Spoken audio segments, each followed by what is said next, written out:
Hello and welcome to today's stream. Probably be the last one for a week or two, but there is plenty to talk about.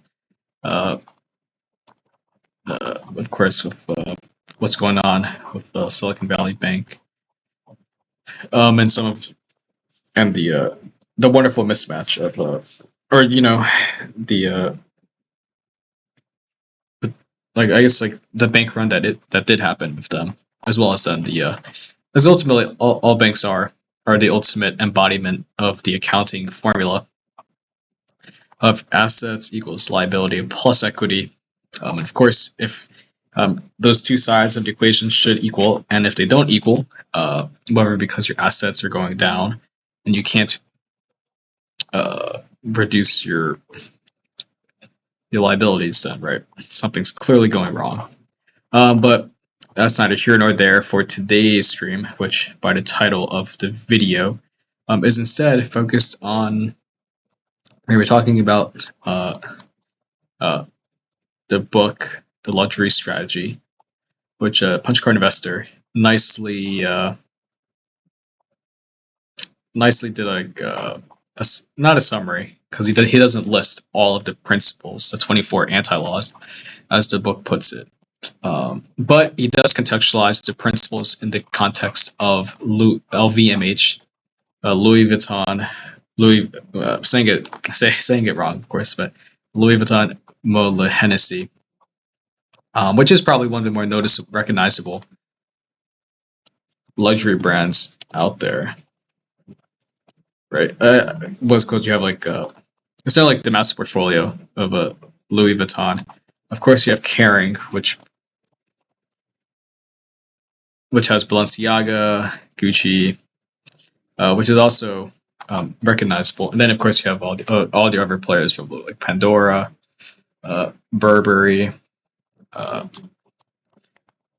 But and of course, it's not like I don't think most of us are certainly watching this on Twitch or YouTube or uh, the target audience for luxury. The target audience is that we're customers, but of course, I think when we see these brands of Dior, Tiffany, Sephora, um, like Louis Vuitton, like we see those names and we recognize it, which ties into an anti-law communicate to those to whom you're not targeting. Right. And so I think, and so what really stood out to me while reading this on the bus on trip to New York City for the day was because and the book it makes the argument that the rules for marketing when it comes to luxury is very different. It's a very different playbook than how it is for the rest of retail, uh, which I think is quite interesting. Just think about because I like when you read through what the anti-laws are, or you read through how like LVMH actualizes those principles in practice, it makes a lot more sense. It's one of those things where like you see it once, you see it, and it makes sense. But of course, the issue is in having the opportunity, that light bulb moment. And so this piece does a really good job. And then secondly, because in all likelihood, right, we interact with more traditional, they're more mid-tier, low-tier brands than we do high-tier luxury brands. And so it's interesting to see how if it's an anti-law of marketing for a luxury brand, or it's a law that applies to a luxury brand, then it's interesting to see like where or where not some of the anti-laws would apply for your regular brand. And it's fun to think about, and it's fun to apply that foil to the brands and companies that you interact with on a more daily basis. For example, I'm not sure how Uniqlo necessarily would apply many of these rules. How Uniqlo would apply the make it difficult for clients to buy part, for example, right? But then of course as the book is certainly this a piece works out. It certainly does make sense for LVMH to make it hard to make it difficult to buy the products. And so this won't be the most exhaustive. I haven't read the book myself. I like working off of summaries. I do want to read a book because it seems interesting, and the LVMH it also has a an interesting story as well. But on that note, I suppose it'd be better to go through the anti-laws at a high level. So anti-laws 24. I'm pretty sure this guy who I found off of LinkedIn. These are the principles. I couldn't find a good summary. I couldn't find a better summary that listed all the answers. But John Noel Kapfer. I'm pretty sure these are the 24 principles because some of them do line up with what's in this article or Substack. And so here we are. Forget about positioning. Luxury is not comparative. That one stood out. It's quite interesting. That actually really did stand out. Comparative. Here it is. I did find this really interesting, and again, and the way and so the way to think, it's not itself. It's like syntax perspective, a bit confusing. But like, what it means is, already the example that made it click for me. Said no one can tell whether a Louis Vuitton bag is better than a Hermes bag because the concept doesn't even make sense. Each luxury brand is its own universe. Whereas you can, and I think of course you can quibble with that argument, but I really stood out because at a certain point, like you agree with that. It's like even it's like arguing over the distinction between the two just doesn't even make sense in the first place because of how different or how they're both at such a high tier that has level of implied quality, implied social status and respect. That quibbling over the relative or comparative advantage doesn't matter, or is not going to be something that you do when you buy the bag in the first place, right? And this is superlative is what the product actually is, not comparative as to what if it's even comparable to something else in the first place. Or, of course, on the other hand, right, like a Nike versus an Adidas sneaker probably is a bit subjunctive or subjective, or and comparable, which is really interesting. And I think it does make sense. At least, and again, of course, right, you can definitely compare the bags. But again, and this, I suppose it comes down to like, as someone who is not a consumer of luxury goods, I can't really speak a whole lot to it in that sense. But that definitely is a takeaway stood out, and I think it probably does work as a pretty good litmus test. As like if you ever are looking at like a consumer goods company, and you're ever wondering, is this actually like if you look at consumer discretionary stuff, yeah, you can ask yourself and just run this little test by yourself, like is Levi's a luxury brand? Is Vans a luxury brand? And then you can probably come to a conclusion of yes or no. And you can probably run the same for a couple of these anti-laws. But that one stood out as a product having enough flaws to give it soul. The article doesn't talk too much about that, but I guess to the degree that ripped jeans are nice, and you pay more for ripped jeans than you do for perfectly fine jeans. And it's kind of like, and he talks about it. That ties into another goal. If we skip ahead, don't relocate your factories, or don't hire consultants. Don't test. Don't look for consensus. That's into those. And it's kind of like, and the article makes a point, or the idea that like so much is like made in a factory or outsourced, and so it's literally part of like that brand appeal. Part of what makes it luxury is the fact that it's handmade, that it's from a certain region, like the authentic region that the brand originated in, which is interesting. And of course, given all of the outsourcing or moving of supply chains internationally, is something that stands out, and that other companies can contrast itself to, include having not, or maybe not having enough flaws per se. And then of course, like, do you want flaws in the first place if you're buying a regular good for your regular T-shirt, or if you're buying some Supreme shirt, maybe you do want a rip or two. Which again ties into that another way to think to crystallize that luxury versus normal good distinction. 3, dominate the client.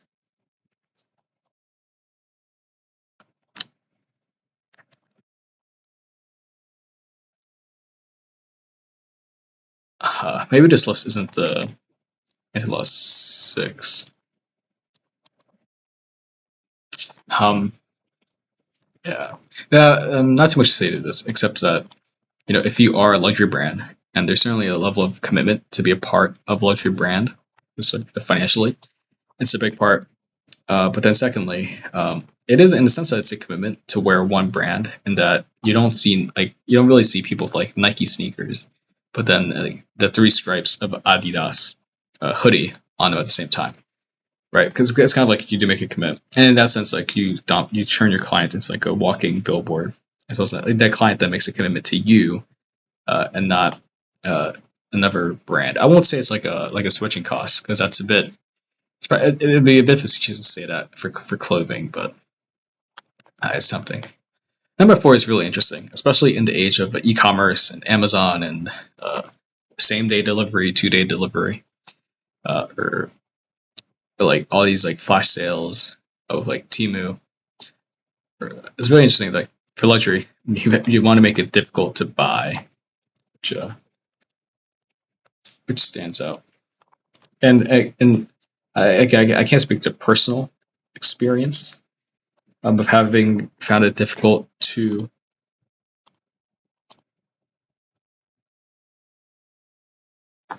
buy luxury goods, but it's interesting in that like if everything is at the end of the day like supply and demand, then it's a way to keep the prestige of the brand up, to keep that air of mystique, which is interesting. And like, for example, I know like a Van Corporation, of course, which owns Supreme, Vans, North Face, Jansport, for example. I looked at their balance sheet. Their inventories like went from 1.5 billion to like 2.5 billion or something like that, right? So it's a lot of inventory that they're gonna probably have to get off the books soon. Right, and so presumably, right, for those guys, make it difficult or make it easy for people to buy, so they can reduce their inventory. Whereas for the luxury brands, they tend to err on the side of making less when it comes to actually making the stuff in the first place. And then secondly, of course, I'm not sure really. Let's see if we can see if Louis Vuitton has a e-commerce site. Oh, of course it. Yeah.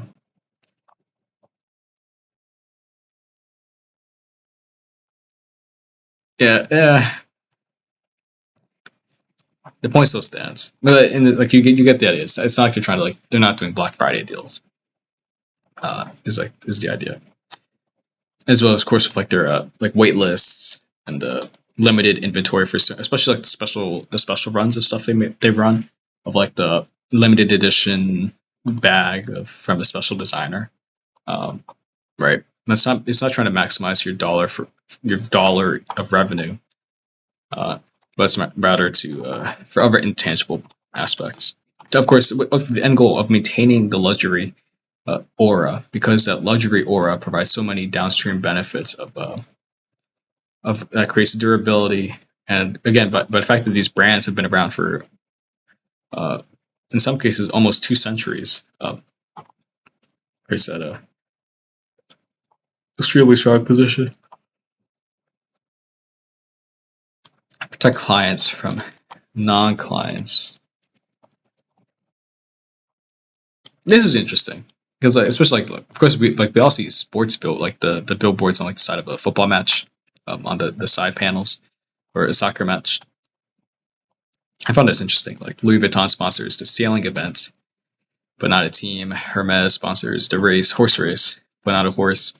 I found it really interesting because you think about the brands that do sponsor the art on the shirt of a specific club, and then you contrast that with like clearly what Louis Vuitton and Hermes do, and that's an interesting distinction, right? And so it's kind of then again like pretty much any brand that advertises on a sports jersey is that a luxury brand? Which is interesting, especially when it looks at cars, right? Like Chevrolet, the old Man United front sponsorship. So Chevrolet is not definitely not a luxury brand, right? Which is, to me at least, a very interesting framing. The role of advertising is not to sell, ties into making it difficult for clients to buy, in that again, you're not trying to maximize your dollar revenue, like your immediate return on investment for an ad.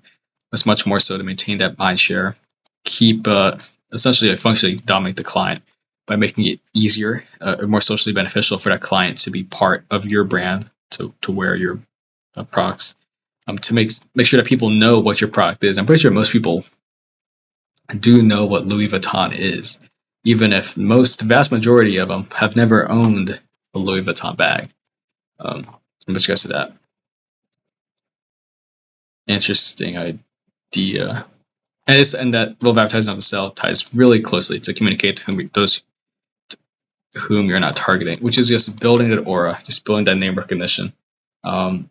Just so everybody knows who who a king is, what a king is, but not everybody can be a king, right? And so, that's what I set out to me is the way that it, once again it comes to building that luxury aura that people know about you, but it's not attainable. So, which therefore creates a desirable thing, because if everybody can do it or purchase it, then it's not necessarily that desirable. Or certainly you're not willing to pay that much of a premium for it.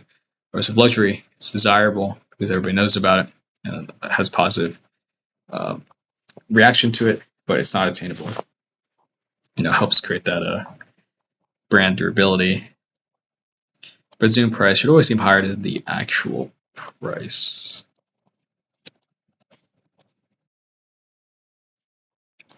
Not quite sure, but again, like that's a nuance, right? I'm not sure how much that would apply to like regular brands, but again, but this doesn't like the implied value a customer has towards a brand and what their expectations are. And so if the customer is always expecting the brand to be so prestigious and full of value that they're willing to pay more, and the actual price is lower than that, then of course it helps get the actual sale. Luxury sets the price does not set luxury. Another wonderful axiom about putting the horse before the cart instead of the cart before the horse. And ultimately, and this comes in, so again, like you're not trying to, it's a very fine line from being a luxury brand and turning into like a regular mass market brand. It's a very fine line, and but once you make that, it's a very slippery slope. From like the luxury companies that have failed. Of course, there's massive selection bias in the luxury industry. That's certainly combined with the consolidation in this space. But of course, we don't hear about the companies that don't exist anymore. And in large part because the companies that don't exist anymore are the ones who put the cart ahead of the horse and slowly switch from a luxury brand into a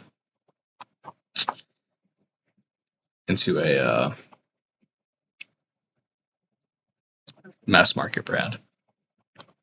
Raise prices as time goes on. Of course, in times of inflation or just with everything else, naturally prices would go up. But the interesting point is like in order to increase demand, and so it's kind of like something like this, like Web3. I don't want to call them Ponzi's, but those things where like you get in early and you can sell it to somebody else later. It's kind of like it creates the incentive then to get in early, to buy early, because if every product goes up over time, then when a new product comes out, you want to get in buy sooner, because that means you can get the lower price than the future price, which will be higher. It's like a virtuous cycle for sales. keep raising the average price of the product range. This piece had an interesting image or graph that details the price ranges.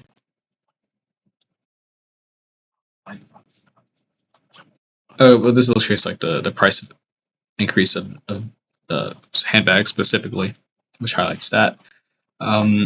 This chart focuses on China specifically, of course, a big luxury market, but it highlights the distinctions in the range of in the price of goods. For example, some might have a very tight range, where so pretty much all the goods they sell are priced very tightly, whereas other companies might have a pretty wide range of goods that they sell. Which then leads to the distinction, of course, of the average price, which means that, of course, you can have optionality, and you can target from like the super rich to regular rich to upper middle class. You have the flexibility, but of course, the average, and so essentially, the brand itself must keep on progressing over time, whereas specific products, of course, have specific functionality or an optionality to adjust as necessary. And next, keep stars out of your advertising. That one's interesting because you think about, like, for example, like really big sporting like events, for example, and of course in the United States, of course, the Super Bowl. And you think of celebrity advertisements, but then you think about, well, I've never seen a Louis Vuitton Super Bowl ad, for example, right? But I have seen, for example, FTX with Larry David. So many stars. But that was interesting. It's like who you put ahead. However, there's a distinction. There's a difference between paying a big star to appear in an ad to elevate a non-luxury brand into luxury, and using important people as ambassadors who match the brand's elite luxury status. Placing yourself within the concept of ordinary product for extraordinary people. And I think that's a much more tangible way to think about it. And it's interesting. It's kind of like if you're a luxury brand, you're not chasing people. For example, the role of advertising is not to sell, and so the role of advertising as a luxury brand is not to get people to buy your product, but to get people to know your product, because the people who are going to buy your product, who are in that social circle where they expose your product and have the means to buy your product, already know who you are.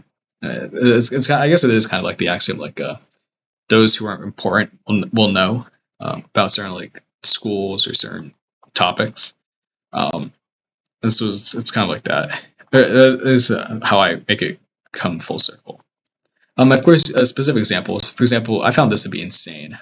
How Louis Vuitton, like 10 years, a decade after the Soviet Union's collapse, had Gorbachev himself in a Louis Vuitton ad. Like, to me, that's a bit surreal, and makes me reflect on my opinion of Gorbachev and maybe move him down a peg for.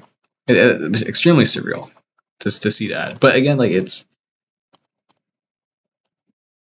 like it's an extremely poignant example. Certainly, just stepping back from anti-laws, but just like a marketing image, extremely interesting. And then this one, of course, much more recent, from 4 or 5 months ago, of Messi and Ronaldo on the Louis Vuitton handbag. Of course, they weren't in person; it's digitally stitched together, but incredibly interesting. And lastly, cultivate closeness to the arts. Yeah, this is probably where, as someone who's not the biggest fan of art museums, can't really speak to it. But again, it's kind of like you want to associate your brand with prestige, associate your brand with people people who match your brand's status, and so arts, you want to associate yourself with arts that match your brand status. For example, like the celebrity endorsements, there's probably a pretty big distinction between the ones who do have visual associations with luxury brands, versus those who don't. And you can go down your list of celebrities that you interact with. and make those recognize those. Key don't parent customer wishes. I suppose that's like the idea, like the customer doesn't know what they want, or at the very least, it's like like too many choices is just as bad as having no choices. The uh, or I like how it's like the joke of like you ask everybody what the perfect painting is, and you paint it, and nobody will like it. It's kind of like that. Don't respond to rising demand. This is kind of like the short term versus long term gain. Do I maximize revenue today, but and risk diluting the lifetime brand equity or brand value, or do I keep supply discipline? Do not sell. Right, the customer comes to you. You are not the one chasing the customer. Talks about these, maintain like the authenticity of the brand and what the prestige, the inherent prestige. For example, organic, domestic, probably has a bit more prestige than non. Do not look for consensus. Doesn't say don't pander to customer wishes. Or certainly to the degree that all these luxury brands they like there's not just Balenciaga in streetwear. There's Supreme. There's Michael Kors, and there's more. So consensus kind of leaves you in the middle of the pack, and again, like you lose what distinguishes your brand, what makes your brand distinctive. Don't look after group synergies. This ties into the idea that because of the natural consolidation in the space, which makes sense, of course, but with consolidation, there's a very tendency to try to like centralize things or standardize things to reduce costs or get those cost savings. And so the argument is like it's a very tempting thing. Like pretty much in any other type of corporate transaction or merger, you do want synergies. For example, like Warner Bros. Or Discovery acquiring or merging with Warner Bros. They heavily emphasize synergies. Of course, luxury operates a bit differently. It's like that quote: "The past is a different place, is a foreign country. Things work differently there." And so synergies do you want to avoid, or not necessarily avoid, but don't chase after them at the expense of what makes each brand, which makes each brand distinctive. Because first of all, that's why you bought the brand in the first place, probably to supplement your existing portfolio. But then secondly, it all comes back to like that brand prestige, and something that's lost is very hard to regain. Is the idea, and that ties into cost reduction, which also ties into like the don't relocate factories idea, and keep non-enthusiasts out. It's kind of like who do you want your brand to be associated with, and you want your brand to be associated with sincerity, or at least people who will be loyal, and you don't, and certainly a luxury brand, you think that people will be loyal to it, whereas other brands might be a bit more low tier in perception, and so people will shop around or mix and match. So that was a pretty high level view of luxury strategy. However, I just think that the luxury industry, of course, as somebody who probably the most luxury item I own is an AC Milan jersey. But of course, that's from Puma. And Puma is not definitely not a luxury brand by any means. Although I suppose AC Milan to a degree. Maybe if they're at AC Milan Rocket League.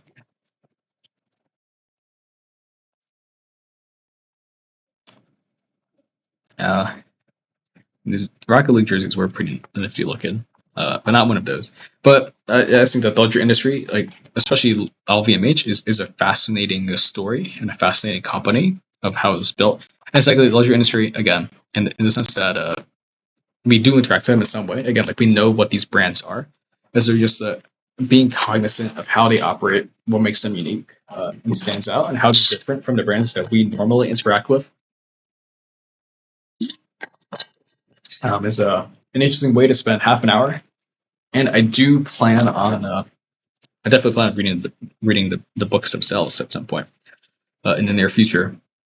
Probably should have done it over break, but and so I'm pretty confident that these principles are because there were 24, so 13 plus 11, 24, so it should be good. But anyways, I'll link to these articles in the description of the video. So I highly encourage you to read it themselves because I didn't go through nearly as much detail as I should have in this half hour. But so anyways, yeah, it's yeah. So it's just the nice thing about marketing is it is pretty tangible. We all get marketed to, and so being able to look behind the curtain, it's always a fun escape. So thank you for watching, and again, I'll link to the two articles in the description. So definitely check them out on your own. But thanks for watching, and have a good rest of your day.